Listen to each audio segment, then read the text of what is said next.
സുഗമദേവി സീരിയലിൻ്റെ പുതിയൊരു എപ്പിസോഡിൻ്റെ promo review വിശേഷങ്ങളിലേക്ക് എല്ലാവർക്കും സ്വാഗതം. അങ്ങനെ നമ്മളുടെ ഗിരിയെ പോലീസ് അറസ്റ്റ് ചെയ്തെന്ന് അറിഞ്ഞിട്ട് രജനിയാണെങ്കിൽ ദേവികയുടെ ഫോണിലോട്ട് വിളിച്ചുകൊണ്ടേ ഇരിക്കുന്നുണ്ട്. ഈ സമയം ദേവികയ്ക്കാണെങ്കിൽ ആ കോള് അറ്റൻഡ് ചെയ്യാനും പറ്റുന്നില്ല, മീറ്റിങ്ങിലായതുകൊണ്ട്. അങ്ങനെ ഫോൺ എടുക്കാണ്ടാവുമ്പം രജനി ഗിരിയുടെ അമ്മയോട് പറയുന്നുണ്ട്, ഞാൻ വിളിച്ചിട്ട് ഫോൺ എടുക്കുന്നില്ല, അവൾ മനഃപൂർവ്വം തന്നെ എടുക്കാത്തതാണ്, എന്നോട് അവൾക്ക് നല്ല ദേഷ്യമുണ്ടെന്ന്. ആ സമയത്ത് ഗിരിയുടെ അമ്മ പറയുന്നുണ്ട്, അതെന്തിനാ രജനി നിന്നോട് ദേഷ്യം? ദേവിക നല്ല കുട്ടിയല്ലേ, അവൾക്ക് അങ്ങനെ വിരോധമൊന്നും ഉണ്ടാവില്ല. പിന്നെ നീ ഇപ്പോൾ കുറച്ച് ദിവസമായിട്ട് അവളോട് വളരെ മോശമായി തന്നെയല്ലേ പെരുമാറുന്നത്, അതുകൊണ്ടായിരിക്കും അവൾ കോൾ എടുക്കാത്ത. ആ സമയത്ത് രജനിക്കാണെങ്കിൽ ആകെ ഒരു വെപ്രാളാവുന്നുണ്ട്. ഇനിയിപ്പോൾ ഗിരിയെ എങ്ങനെ സ്റ്റേഷനിൽ നിന്ന് ഇറക്കും, എന്തായാലും ഞാനൊന്ന് പോയി അച്ഛനെ കണ്ടിട്ട് വരാമെന്നും പറഞ്ഞുകൊണ്ട് രജനി പോകാനൊരുങ്ങുമ്പം ഗിരിയുടെ അമ്മ പറയുന്നുണ്ട്, അതിൻ്റെ ഒന്നും ഒരു ആവശ്യമില്ല രജനി, അവരെ പാർട്ടിക്കാർ എന്നെ ഇറക്കിക്കോളും, അതിനുവേണ്ടി നീ വിഷമിക്കുകയൊന്നും വേണ്ട, സങ്കടപ്പെടാനുള്ള കേസൊന്നുമില്ല. ഇതിനു മുമ്പ് എത്രയോ പ്രാവശ്യം ഇങ്ങനത്തെ അവസ്ഥകൾ ഉണ്ടായപ്പോഴൊക്കെ പാർട്ടിക്കാർ തന്നെ അവരുടെ കാര്യങ്ങൾ തീരുമാനിച്ചിരുന്നു. ആ സമയത്ത് രജനി പറയുന്നുണ്ട്, അതൊന്നും പറ്റില്ല അമ്മേ, ഞാനിപ്പോൾ തന്നെ പോയി അച്ഛനെ കണ്ട് കാര്യങ്ങൾ പറയട്ടെ എന്നും പറഞ്ഞ് രജനിയാണെങ്കിൽ നേരെ ചന്ദ്രോത്തേക്ക് പോകുന്നുണ്ട്. ഇതേ സമയം നമ്മളുടെ പ്രഭാവതിയും ചന്ദ്രമതിയും കൂടി അമ്പലത്തിൽ ചെന്ന് ഇറങ്ങാണ്. ആ സമയത്ത് പ്രഭാവതിയുടെ അടുത്തേക്ക് ആ ഋഷി വരുന്നുണ്ട്. ഋഷി വന്നിട്ട് നമസ്കാരം പ്രഭാവതി എന്നൊക്കെ പറയുമ്പം പ്രഭാവതി ചോദിക്കുന്നുണ്ട്, നിനക്ക് എന്താ ഇവിടെ കാര്യം, നീ എന്തിനാ ഇപ്പം ഇങ്ങോട്ട് വന്നേന്ന് ചോദിക്കുമ്പം എനിക്കിവിടെ കാര്യമൊക്കെ ഉണ്ട്, ഇത് നിങ്ങളുടെ വകയൊന്നും അല്ലല്ലോ, ഇത് അമ്പലമല്ലേ, അതുകൊണ്ട് ഇവിടെ വരേണ്ട ആവശ്യം എന്താണെന്ന് ചോദിക്കാനൊന്നും നിങ്ങൾക്ക് അധികാരമില്ല. എന്തായാലും ഞാനിപ്പോൾ വന്നത് എന്തിനാന്ന് പറയാം, നിങ്ങളുടെ ഒരു ജീവൻ എനിക്ക് ആവശ്യമുണ്ട്, അത് എടുക്കാൻ വേണ്ടിയിട്ടാണ് ഞാൻ വന്നേന്ന്.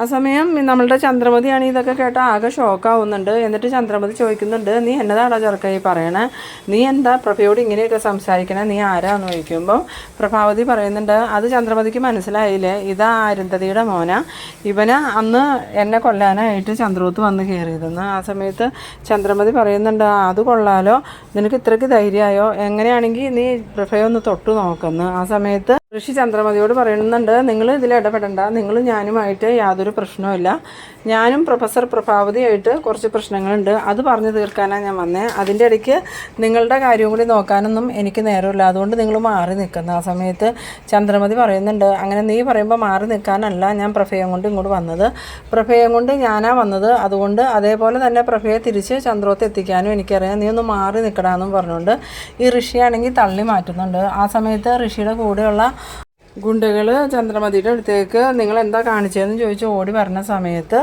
അങ്ങോട്ടേക്ക് ഒരു വണ്ടി വരുന്ന കാണുന്നുണ്ട്. ആ വണ്ടി വരുന്ന കാണുന്നതും ഋഷിയും ഗുണ്ടകളും അവരുടെ അടുത്ത് നിന്ന് അങ്ങോട്ട് മാറിപ്പോകുന്നുണ്ട് കേട്ടോ. പിന്നീട് കാണിക്കുന്നത് നമ്മളുടെ രജനിയാണെങ്കിൽ ചന്ദ്രോത്ത് വന്നിട്ട് അമ്മയെന്നും പറഞ്ഞ് വിളിക്കുമ്പം നന്ദന ഇറങ്ങി വരുന്നുണ്ട്. ആ ചേച്ചി ഇറങ്ങോ, എന്താ ചേച്ചി ഇപ്പോൾ വന്ന ഗിരീഷേട്ടൻ എന്തേന്ന് ചോദിക്കുമ്പം അത് പറയാനാണ് ഞാൻ വന്നേ, അമ്മ എന്തിയുടെ നന്ദാന്ന് ചോദിക്കുമ്പം അമ്മ മീരയുടെ ഓർമ്മ ദിവസമായിട്ട് ചന്ദ്രമതി ആൻറ്റിയുടെ കൂടെ അമ്പലത്തിൽ പോയേക്കാം, ഇന്ന് മീരയ്ക്ക് വേണ്ടി ആൻറ്റി അവിടെ അന്നദാനമൊക്കെ നടത്തുന്നുണ്ട്, അതിൽ പങ്കെടുക്കാനും പ്രാർത്ഥിക്കാനും വേണ്ടിയിട്ട് ആൻറ്റി അമ്മയും കൊണ്ടുപോയിരുന്നു. ആ സമയത്ത് ചേച്ചി ഇപ്പോൾ അമ്മയെ തിരക്കണേ എന്തിനാന്ന് ചോദിക്കുമ്പോൾ അത് എനിക്കൊരു കാര്യം പറയാനുണ്ട്, അച്ഛനില്ലേ ഇവിടെ, അച്ഛൻ ഇവിടെ ഉണ്ട്, ഞാൻ അച്ഛനെ വിളിക്കാമെന്നും പറഞ്ഞ് നന്ദൻ വിളിക്കാൻ പോകുമ്പോൾ നീ വിളിക്കുമൊന്നും വേണ്ട, ഞാൻ പോയി കണ്ടോളാമെന്നും പറഞ്ഞ് രജനി ദേഷ്യപ്പെട്ടുകൊണ്ട് തന്നെ ഈ സിദ്ധാർത്ഥൻ്റെ റൂമിലോട്ട് പോകുന്നുണ്ട്. അങ്ങനെ സിദ്ധാർത്ഥൻ റൂമിൽ ഇങ്ങനെ ഇരിക്കുന്ന സമയത്താണ് രജനി ചെല്ലണത്.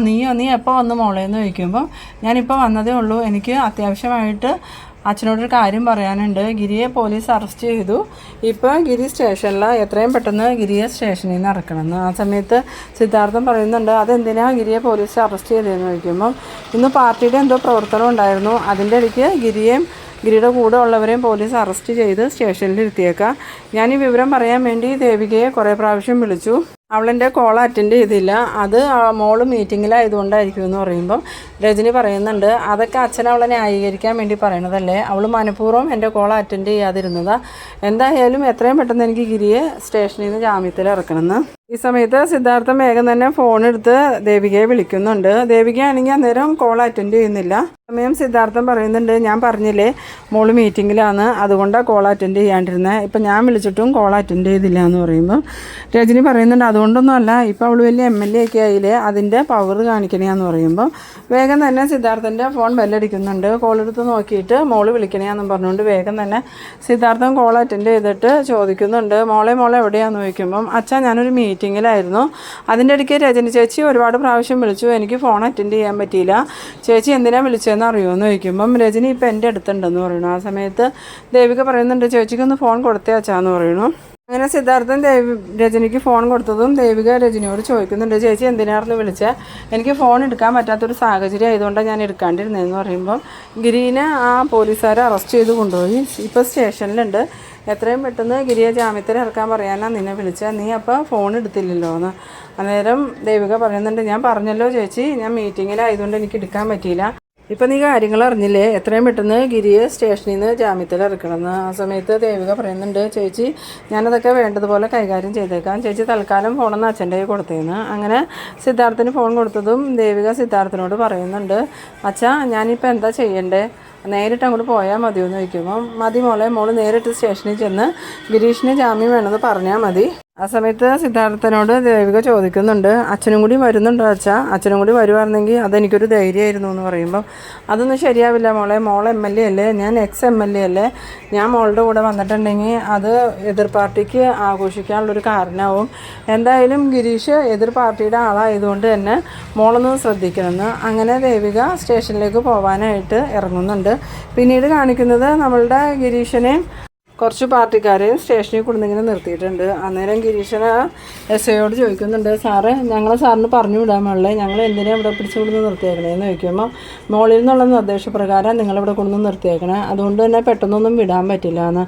ആ സമയത്ത് ഗിരീഷൻ പറയുന്നുണ്ട്, എന്തിനും ഒരു ന്യായമല്ലേ സാറേ, ഒരു ന്യായമില്ലാത്ത കാര്യത്തിനല്ലേ സാറ് ഞങ്ങളിവിടെ കൊണ്ടുവന്ന് നിർത്തിയേക്കണേന്ന് ചോദിക്കുമ്പം, അതൊക്കെ ഞങ്ങൾ തീരുമാനിച്ചോളാം, തൽക്കാലം നിങ്ങളിവിടെ നിൽക്ക്, മോളിൽ നിന്ന് അറിയിപ്പ് കിട്ടാതെ നിങ്ങൾ വിടാൻ പറ്റില്ല എന്ന്. ആ സമയത്താണ് നമ്മളുടെ ദേവിക അങ്ങോട്ട് വരുന്നത്. ദേവികയെ കണ്ടതും ആ SI ആണെങ്കിൽ എഴുന്നേറ്റ് ഇന്ന് ആ മേഡം ഇരിക്കുന്നൊക്കെ പറഞ്ഞ് ദേവികയ്ക്ക് ഇരിക്കാനായിട്ട് കസേരയൊക്കെ കൊടുക്കുന്നുണ്ട്. ആ സമയത്ത് ദേവിക ചോദിക്കുന്നുണ്ട്, സാർ എന്തിനാ ഈ ഗിരീഷേട്ടനെയൊക്കെ അറസ്റ്റ് ചെയ്തേക്കണേന്ന് ചോദിക്കുമ്പോൾ, അതൊക്കെ മോളിൽ നിന്നുള്ള ഓർഡർ അനുസരിച്ചാണ്, എന്തായാലും മേഡത്തിൻ്റെ പാർട്ടിക്കാർ എന്നെ അറസ്റ്റ് ചെയ്യാൻ പറഞ്ഞേക്കണേ, അതുകൊണ്ട് എനിക്ക് ഇതിനകത്തൊന്നും ചെയ്യാൻ പറ്റില്ല എന്ന് പറയണം. ആ സമയത്ത് ദേവിക പറയുന്നുണ്ട്, ഞാൻ പറയുന്നത് സ്ഥലം MLA, അതുകൊണ്ട് തന്നെ എത്രയും പെട്ടെന്ന് അവർ പറഞ്ഞു വിടണമെന്ന്. അന്നേരം ആ SI പറയുന്നുണ്ട്, മേഡം ഇതിൽ ഇടപെടണ്ട, മേഡം ഇടപെടാതിരിക്കണേയായിരിക്കും നല്ലതെന്ന് പറയുമ്പോൾ, എൻ്റെ മണ്ഡലത്തിൽ നടന്ന ഒരു സംഭവത്തിൽ എന്നോട് ഇടപെടരുതെന്ന് പറയാൻ സാറാരാ, ഞാൻ ഇടപെടും, എത്രയും പെട്ടെന്ന് ഗിരീഷിനെയും കൂട്ടരെയും എനിക്ക് ജാമ്യത്തിൽ തന്നെയെന്ന്. ആ സമയത്ത് SIക്കാണെങ്കിൽ ആകെ കൺഫ്യൂഷൻ ആവുന്നുണ്ട്. കാരണം ദേവികയുടെ തന്നെ പാർട്ടിയിലെ മുതിർന്ന നേതാക്കളാണ് അവരെ അറസ്റ്റ് ചെയ്ത് കൊണ്ടുവരാൻ പറഞ്ഞത്. പിന്നെ ദേവിക പറയുമ്പം അവരെ വിടണേ എങ്ങനെയാണെന്നുള്ളൊരു സംശയത്തിൽ ഇങ്ങനെ ആ SI ആലോചിച്ച് നിൽക്കുന്നുണ്ട്. പിന്നീട് ദേവികയോട് പറയുന്നുണ്ട്, എന്തായാലും മേഡം എഴുതി ഒപ്പിട്ട് തന്നാൽ ഞാനിവരെ വിടാമെന്ന്. അന്നേരം ദേവിക, അതൊന്നും കുഴപ്പമില്ല, ഞാനിവരുടെ എല്ലാ ഉത്തരവാദിത്വം ഏറ്റെടുത്തോളാം, എന്തായാലും സാർ ഇവർ ഇപ്പം തന്നെ എൻ്റെ കൂടെ വരണമെന്ന്. അങ്ങനെ ആ SI ആണെങ്കിൽ ഗിരീഷിനെയും കൂട്ടരെയും ദേവികയുടെ ഉത്തരവാദിത്വത്തിൽ തന്നെ ജാമ്യമൊക്കെ കൊടുത്ത് വിടുന്നുണ്ട് കേട്ടോ. പിന്നീട് കാണിക്കുന്നത് സിദ്ധാർത്ഥന് ദേവിക വിളിക്കുന്നുണ്ട്. സിദ്ധാർത്ഥൻ ഫോൺ എടുത്തതും, എന്തായി മോളെ ഗിരിക്ക് ജാമ്യം കിട്ടിയോന്ന് ചോദിക്കുമ്പോൾ, ഉവ്വച്ച ജാമ്യം കിട്ടി. ആദ്യം അവർ ജാമ്യം തരാൻ തയ്യാറല്ലായിരുന്നു, പിന്നെ ഞാൻ നിർബന്ധിച്ചപ്പോൾ ആ SI ജാമ്യത്തിന് അനുവദിച്ചു. എന്തായാലും വേറെ കുഴപ്പങ്ങളൊന്നുമില്ല, ഗിരീഷേട്ടനിപ്പോൾ വീട്ടിലോട്ട് പോയിട്ടുണ്ടെന്ന്. ആ സമയത്ത് സിദ്ധാർത്ഥൻ ചോദിക്കുന്നുണ്ട്, ഇനിയിപ്പോൾ പാർട്ടിയിൽ നിന്ന് ഇതിൻ്റെ പേരിൽ എന്തെങ്കിലും പ്രശ്നം ഉണ്ടാവുമോ മോളെന്ന് ചോദിക്കുമ്പം, അതൊന്നും അറിയില്ല അച്ഛാ, ഇനിയിപ്പോൾ അഥവാ എന്തെങ്കിലും പ്രശ്നം ഉണ്ടായാലും നമ്മൾ നേരിട്ടേ പറ്റൂന്ന്. അങ്ങനെ സിദ്ധാർത്ഥൻ ശരി എന്നാൽ വീട്ടിൽ വന്നിട്ട് കാണാമെന്നും പറഞ്ഞ് ഫോൺ വയ്ക്കുന്നുണ്ട്. പിന്നീട് കാണിക്കുന്നത് സിദ്ധാർത്ഥൻ ഇങ്ങനെ TV കണ്ടുകൊണ്ടിരിക്കുന്ന നേരത്ത് ന്യൂസിൽ ബ്രേക്കിംഗ് ന്യൂസ് എന്നും പറഞ്ഞുകൊണ്ട് ഈ ദേവിക ഗിരീഷിനെയും കൂട്ടരെയും ജാമ്യത്തിലിറക്കി കൊണ്ടുപോയതിൻ്റെ ആ ഒരു വാർത്ത പറയുന്നുണ്ട്. VDFനെതിരെ പ്രചരണം നടത്തിയ KDFൻ്റെ പ്രവർത്തകരെ VDFൻ്റെ MLA തന്നെ സ്റ്റേഷനിൽ നേരിട്ടെത്തി ജാമ്യത്തിലിറക്കിയെന്നും പറഞ്ഞ് അത് ഭയങ്കര വിവാദമായി തന്നെ വാർത്തയിൽ പറയുന്നുണ്ട്. അത് കേട്ടത് സിദ്ധാർത്ഥനാണെങ്കിൽ ആകെ സ്തംഭിച്ചു പോകുന്നുണ്ട്. കാരണം ഗിരീഷിനെ ജാമ്യത്തിലിറക്കിയത് ഇത്രയും വലിയ വിവാദമാകുമെന്നൊന്നും നമ്മളുടെ സിദ്ധാർത്ഥനും വിചാരിച്ചിട്ടുണ്ടായിരുന്നില്ല. അങ്ങനെ TV ന്യൂസ് കണ്ടുകൊണ്ടിരിക്കുന്ന സമയത്താണ് നമ്മളുടെ സിദ്ധാർത്ഥൻ്റെ ഫോൺ ബെല്ലടിക്കുന്നത്.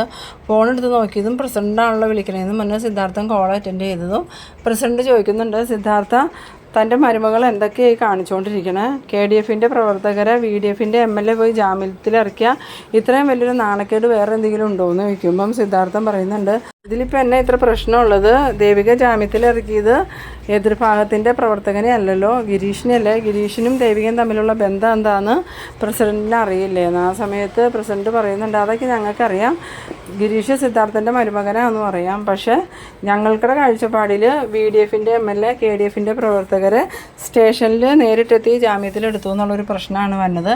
അതുകൊണ്ട് തന്നെ അണികൾക്കൊക്കെ അതിലൊരുപാട് എതിർപ്പുണ്ട്, അതിന് നിങ്ങൾ എന്ത് മറുപടിയാണ് കൊടുക്കാൻ പോണേന്ന്. ആ സമയത്ത് സിദ്ധാർത്ഥൻ പറയുന്നുണ്ട്, അതിപ്പോൾ ഇത്ര വലിയ വിഷയമാക്കേണ്ട കാര്യമൊന്നുമില്ലല്ലോ, ഒരാളെ ജാമ്യത്തിലിറക്കിയത് ഇത്ര വലിയ തെറ്റാണോ എന്ന് ചോദിക്കുമ്പം നിങ്ങളുടെ കാഴ്ചപ്പാടിൽ തെറ്റല്ലായിരിക്കും, പക്ഷേ പാർട്ടിയുടെ കാഴ്ചപ്പാടിൽ അത് വലിയൊരു തെറ്റ് തന്നെയാണ്. അതുകൊണ്ട് ദേവികയ്ക്കെതിരെ പാർട്ടി അച്ചടക്ക നടപടി സ്വീകരിക്കുമെന്ന്. അത് കേട്ടതും സിദ്ധാർത്ഥനാണെങ്കിൽ എന്ത് ചെയ്യണമെന്ന് അറിയാതെ ഇരിക്കുന്ന ആ ഒരു സീനിലാണ് ഈ എപ്പിസോഡ് അവസാനിക്കുന്നത്. അപ്പോൾ നിങ്ങളെൻ്റെ വീഡിയോ ആദ്യമായി കാണുന്നവരാണെങ്കിൽ ചാനലൊന്ന് സബ്സ്ക്രൈബ് ചെയ്യാനും ഇഷ്ടമായ ലൈക്ക് ചെയ്യാനും ഷെയർ ചെയ്യാനും മറക്കരുത്. അപ്പോൾ ഇതുപോലെ ഇൻട്രസ്റ്റിംഗ് ആയിട്ടുള്ള അടുത്തൊരു എപ്പിസോഡുമായി നമുക്ക് വീണ്ടും കാണാം. അതുവരേക്കും ബൈ ബൈ.